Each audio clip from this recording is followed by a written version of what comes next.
Olá a todos, bem-vindos ao 17º episódio do Negócio Mistério. Eu sou Humberto Ferreira, tenho aqui comigo ao meu lado esquerdo, ilustres Vasco Sousa. Olá Vasco. Olá Humberto, sim senhor, vamos lá. Estás preparado para falar sobre Keylor Navas Sim. e as suas elásticas defesas no Mundial do Brasil em 2014? Sim. Ainda está fresco na memória para quase toda a gente, mas pensando bem já passaram mais de 10 anos. A minha grande pergunta que tenho para ti neste arranque é: conhecias Keylor Navas antes deste Mundial? Eu lembro do nome dele no Levante, mas não me recordo se ele fazia Lembras-te do quê? Não te lembras nada? Não, lembro. Ele já era uma das principais figuras dessa seleção da Costa Rica, porque jogava na Liga Espanhola.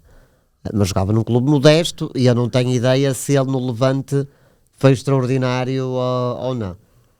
Não faço ideia. Gosto mais dessa humildade. É verdade. Gosto mais dessa se calhar humildade na altura do que aquela coisa de eu lembro-me dele no Levante. Não, eu sei que ele jogava no Levante agora. Pois. Se ele fazia grandes exibições ou não, mas do que eu vi eles ficaram até em 10º nessa temporada. Sim. Okay. Sabes quem era companheiro dele no Levante, a começar? Não. Jason Remeseiro. Que depois jogou no Arouca, certo. Para tu veres. Mas eu recordo-me que ele já entrou no Campeonato do Mundo como uma figura da Costa Rica, Sim. ou uma das figuras da Costa Rica. Havia sensivelmente 2, 3 figuras. Porque depois ficaram mais. Mas estamos a falar até de uma seleção que quando veio o sorteio, e eu duvido que alguma vez tenha acontecido uma equipa ter tanto azar, entre aspas, no sorteio, porque calhou com 3 campeões do mundo, não é? É verdade. Tínhamos do lado a Itália, tinha sido campeã do mundo há 8 anos e era vice-campeã da Europa nessa altura. O Uruguai, que tinha sido semifinalista no campeonato do mundo anterior e tinha ganho a Copa América em 2011. E tínhamos a Inglaterra, que é sempre a Inglaterra, uma equipa muito forte, que estava ali em reconstrução, ainda tinha alguns veteranos e outros mais jovens a surgirem. Mas toda a gente olhou para aquele grupo e pensou: Coitados. pobre Costa Rica, o que é que eles vão lá fazer ao Campeonato do Mundo? E pensou-se, e o Navas, olha, vai ter muito trabalho, mas também provavelmente vai ter que ir buscar muitas bolas ao fundo das redes. Mas a história da Costa Rica no Mundial 2014 é deliciosa, não é? Porque contra todas as previsões, a Costa Rica não só se qualifica, como ganha o grupo e não perde nenhum jogo. É verdade. Esteve a perder contra o Uruguai. E ganha depois 3-1. Ganha 3-1. Depois ganha a Itália 1-0. com o golo do Breno Ruiz de cabeça. Depois já está qualificada e de frente a Inglaterra já está eliminada e fica 0-0. Eu adorava o Celso Borges. O Celso Borges, sim. Era tipo. O Celso Borges juntamente com o Navas, são os 2 jogadores com mais jogos pela Costa Rica. Pela Costa Rica. Pois não sabia. Mas adorava a entrega que ele dava ao jogo. Eu lembro-me daquele. Era um médio atacante que jogava com uma fita no cabelo, se não me engano, que era o Bolanhos. Bolanhos. Eu gostava também muito de Bolanhos. E eu adorei nesse Mundial o central, que eu achava que era... Cristiano Gamboa? Não, era o Giancarlo Gonzalez. Eu achei que ele fez um Mundial espetacular. Achei, este gajo agora vai partir tudo e vai para um grande clube. E para onde é que foi? Eu acho que ele depois jogou em Itália, se não me engano, mas nunca deu grande coisa. Olha, 2014 ele vai saiu para o Palermo e Bolonha. Pronto, ainda tem uma carreirazinha, mas eu recordo que nesse Mundial ele parecia tipo o Cannavaro de 2006, cortava tudo. Depois a Costa Rica defronta a Grécia do Fernando Santos, empata 1-1, o Breno Ruiz marca a primeira, a Grécia empata, o jogo vai a penaltis e o Navas defende um penalti. E a Costa Rica faz história, porque eles já tinham estado nos oitavos de final em 90, mas nunca tinham estado nos quartos de final. E aí defrontam a Holanda. O Navas não defende nenhum penalti, o jogo vai a penaltis, mas ele não fica 0-0. Mas o Navas faz uma grande exibição durante o jogo. É um jogo que as duas equipas têm oportunidade de gol, principalmente a Holanda. Eu recordo-me que a Holanda colecionou ali uma série de oportunidades e o Navas fez uma grande exibição, mas nessa altura... Este é o mítico jogo da jogada de mestres de Louis van Gaal. Até tivemos neste último campeonato do mundo, que foi a Austrália que fez isso, só que não correu bem porque o guarda-redes que entrou acabou por não defenderem o penalti e a Austrália foi eliminada, mas também... Mas criou escola, claro. Já não é a primeira vez, vê-se cada vez mais isso. Foi o Tim Krul a entrar para o lugar do Silesen, o Silesen a fazer uma cara de... Exato, ele está tolo, vai-me tirar. Agora nos penaltis, e o Tim Krul entra e defende 2 penaltis, um deles ao Breno Ruiz, precisamente, e portanto os Países Baixos seguem em frente, e eu acho que até depois as meias finais também vai a penaltis? Vai. Dos Países Baixos, mas aí o Krul já não entra. Já não entra. E a Argentina acaba por levar a melhor. Mas o Krul já não entra. Mas o Navas sai desse Mundial com apenas 2 golos sofridos. E imagine-se, jogou contra a Inglaterra, que tinha, por exemplo, o Rooney, a Itália, que tinha o Balotelli, por exemplo. Sim. O Uruguai, que tinha o Suárez e o Cavani. E os Países Baixos, que tinham na frente o Van Persie. O Suárez não chega a jogar, que ele ainda está lesionado no primeiro jogo. E tens o Van Persie na Holanda. O Depay ainda a aparecer, Robben, Schneider. Telar. Ou seja, olha, um abraço para o Gonçalo. Isto vai muitas vezes ter com um Telar, não percebo. Mas um abraço para o Gonçalo, porque o Telar entrou já no prolongamento. Sim, e aliás, se a Holanda está nessa fase, é porque no jogo anterior ele marca o gol penalti contra o México, que neste Mundial isso é muito falado. Os mexicanos mostravam muitas vezes o no é penalti. Sabes porquê? Porque não era penalti. E sabes quem era o árbitro? Era o Pedro Proença. Pedro Proença. Eu ia dizer o lugar e bem cresça. Pedro Proença desse jogo, desse México-Holanda do Mundial 2014. E o Navas acaba esse Mundial como um dos melhores guarda-redes. Eu lembro que toda a gente na altura falava do Keylor Navas. Percebia-se que o Navas não ia ficar no Levante porque o Mundial que tinha feito era impossível ao ficar numa equipa que luta pela manutenção. Eu recordo-me, este Mundial é um Mundial que começamos a ter muito contacto com as redes sociais.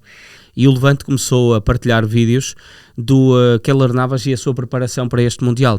Ele defendia bolas de ténis, tinha muitos remates por causa de aumentar os reflexos, e foi uma das notas que foi partilhado nas redes sociais, a forma como ele conseguia ter muita eficácia entre os postos e que estava muito centrada precisamente nesse trabalho de reflexos que ele teve, e o Levante foi partilhando esta eficácia. Sabes quantas defesas decisivas fez o Keylor Navas neste Mundial? 12. 21. Fogo. 21 defesas decisivas que o Keylor Navas faz neste Mundial. Ele tem uma taxa de eficácia, foi a maior taxa de eficácia de toda a competição, 91,3%. É incrível, estamos a falar de uma seleção que teve muito trabalho entre os postos. Keylor Navas teve muito trabalho, e estamos a falar de um guarda-redes que chegou à Europa com 23 anos. Tipo, já não veio novo. Sim. É curioso porque a recordação que eu tenho é contra o Uruguai, que apesar da Costa Rica ter começado a perder com o gol de penalti, mas que domina o jogo todo, e que aí o Navas até nem tem muito trabalho. Contra a Itália, eu também tenho a ideia que a Costa Rica esteve muito bem e não permitiu muitas oportunidades à Itália. Contra a Inglaterra, esse jogo já não contava, eu não tenho a mínima recordação, não faço ideia se teve muitas oportunidades, muitos remates de inglês ou não, já não me lembro. Estatisticamente, há sempre mais perigo por parte da Costa Rica, sempre. Pois, eu recordo que pouco antes do gol eles atiram uma bola ao poste. Pode haver mais posse de bola do adversário, mas há sempre mais perigo por parte da equipa. Depois, contra a Grécia, para além de ele ter defendido um penalti no desempate, eu recordo-me que a Grécia até joga bem. É uma das melhores Grécias. Sim. A Grécia e nós temos sempre a ideia da Grécia muito defensiva, e que também não praticava um futebol extraordinário, longe disso, em 2014, mas nesse jogo, principalmente depois de se ver em desvantagem, e também a Grécia marcou mesmo a acabar. Mas a Grécia tem ali uma fase em que está completamente por cima do jogo.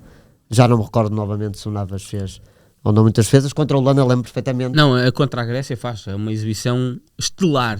Mas contra a Holanda acho que é mesmo a grande exibição do Navas. Eu recordo-me que na altura o Porto estava à procura de um guarda-redes. O Elton estava já em final de carreira, o Fabiano, portanto estamos a falar de 2014, exato. Sim. O Fabiano ainda não era visto como um titularíssimo, e falou-se da possibilidade dele vir para o Porto. Mas o Porto acaba até por contratar um Andrés Fernandes, mas quem é o titular durante a maior parte da época é o Fabiano. Falou-se também do Benfica, a altura em que o Oblak acaba por sair para o Atlético de Madrid. Mas foi para o Real Madrid que ele foi. Exato, só que chegou ao Real Madrid, e ele na primeira temporada ainda está o Casillas, e o Navas acaba por não jogar tanto, mas percebia-se que a contratação do Navas seria para ser o fim, para no fundo ser o sucessor do Casillas.